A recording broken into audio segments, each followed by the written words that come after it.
The holiday season, it's such a wonderful time of the year. People hustling, bustling, people going here and there, collecting treasures to bring home, some presents. All the wonderful things that just make the holiday so fantastic. But there's one thing about the holiday that I think that we don't pay attention to very well, which is, in my opinion, very important, is the very much idea that emergencies are coming around the corner.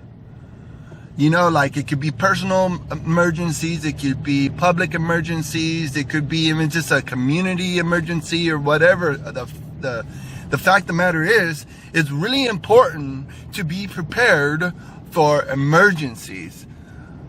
Some people don't like to think of it, and I don't blame them, because no one likes the idea of your life being interrupted in such a major way. You know, when it's personal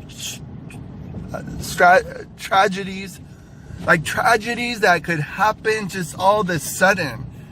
It could be medical emergencies, it could be physical emergencies, it could be like a building collapsing, it could be a lot of things.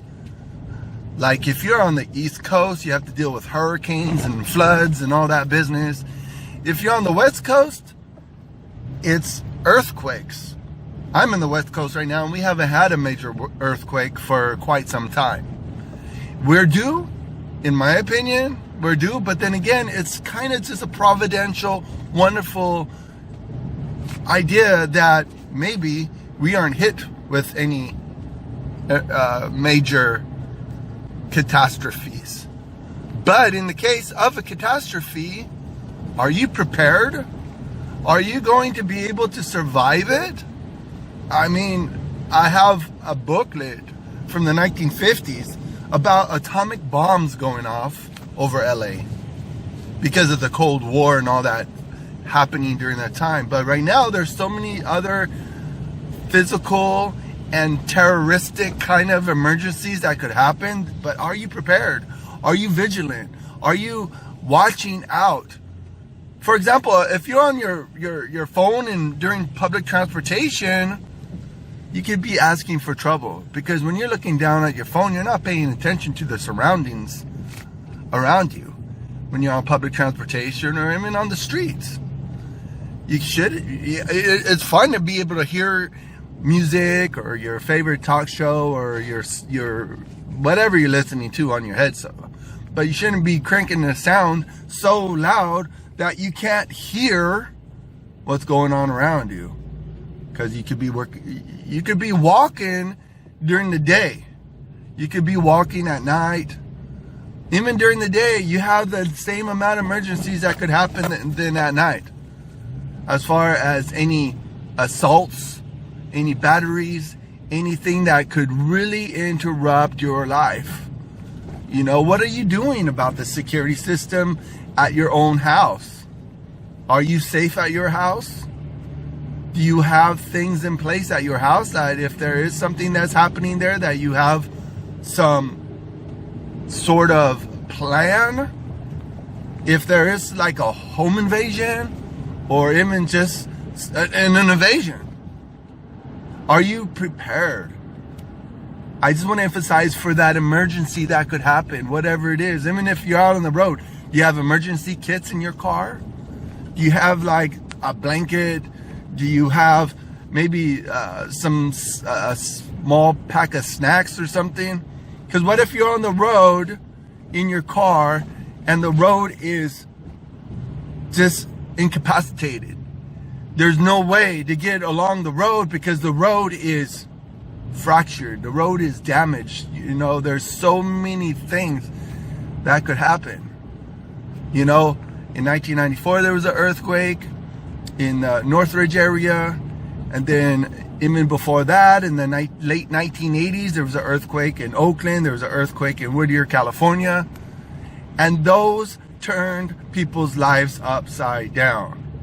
But what are you doing to prepare?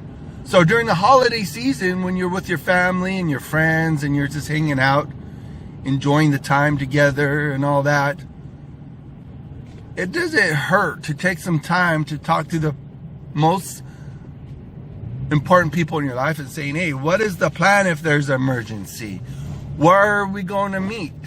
How many hours are you going to take to get to your locations? Because it could take, like for 30 miles, if you're 30 miles away from like a meeting point or destination, that 30 miles could really be probably even up to 24 hours to travel 30 miles if you're going to be on foot. But if you're on foot, do you have shoes? Good pair of shoes.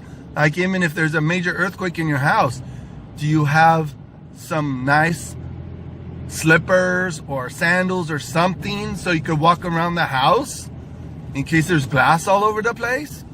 You should have shoes nearby, because the kingdom is going to come.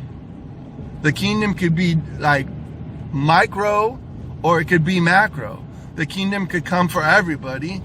Like if you're in a state where emergencies could happen, it could happen there. There's so many different scenarios that could happen that you need to be prepared for. And I'm not saying this to spook people or scare people. I think this is genuinely a public service announcement, because there's so many things that you need to research when it's time to have a plan. It's time for you to talk to your friends and family during the holiday season. You got New Year's coming up. Who knows what 2023 has in store? Who knows? I know God knows, because his providence and sovereignty and his plans are way beyond our imagination. As a matter of fact, the word of God, if you do read it, will take down your imagination instantly, because there's nothing higher than the word, in my opinion. I have to qualify that when I know that according to Romans 1:19, it says, I am not ashamed of the gospel, for it's the power of God for salvation. And if you want to know the gospel, you could contact me. You could even do some Google search and find out what the gospel is. Because even when you look into it, you will find that it is a preparation. That we're all doomed. It's all a matter of time. We're all going to see God at the end. But are you going to be seeing God for judgment? Or are you going to be seeing God for a welcome? Is he going to be welcoming you because you have the best lawyer that money can't buy? Jesus Christ is our advocate. Jesus Christ is our lawyer. Jesus Christ is the one that's going to represent us. But as far as the physical things that are in store, are you going to be able to have the necessities to survive? Do you have electric generators? Do you have a plan to eat all the food that's in your refrigerator within 24 hours before the stuff goes bad? Do you have a way to prepare your food? I suggest also, on that subject of food, you have to really be very careful with the amount of salt, the amount of preservatives that are in your food. Because during an emergency, you don't want any other emergencies to take place. So you need to have the bare necessity of nutrients, like vitamins. Like, vitamins is 2 words. Vita minerals. You need vital minerals in your diet when you're trying to survive, because who knows, you may need only like 3 days, you may need 30 days, you may need 3 years before things get back to normal, depending on how bad the emergency is.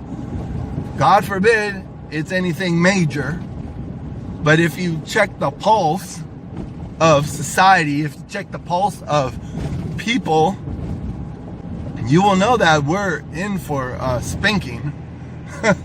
Because there's too much going on. Like, I could go on tangents and I won't. I'm trying to stay on the subject. of the necessities of life when there is an emergency.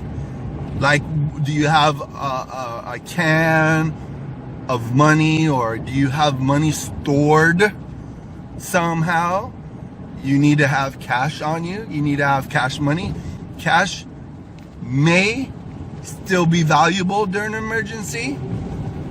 You're gonna need some cash on you, like preferably like dollar bills, $5 bills, some coins. You're gonna need to have a group. Hopefully you are on good terms with your neighbors and your friends that are nearby, because more valuable is a friend that is close by your house or wherever you stay, your place, than to have family far away, because your family that's far away is going to be no good when there's an emergency, and you need to have friends and neighbors that you're on good terms with.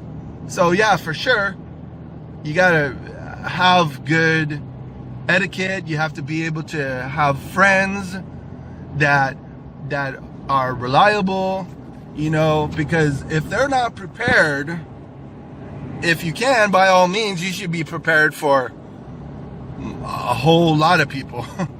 You shouldn't be prepared just for yourself. You should be prepared for maybe, if you can, up to 2 people. Have enough supplies to last for 2 people. So you could be able to offer some goods, offer some first aid, offer water, offer food. You're going to need to ration your food. You're going to need to ration your water.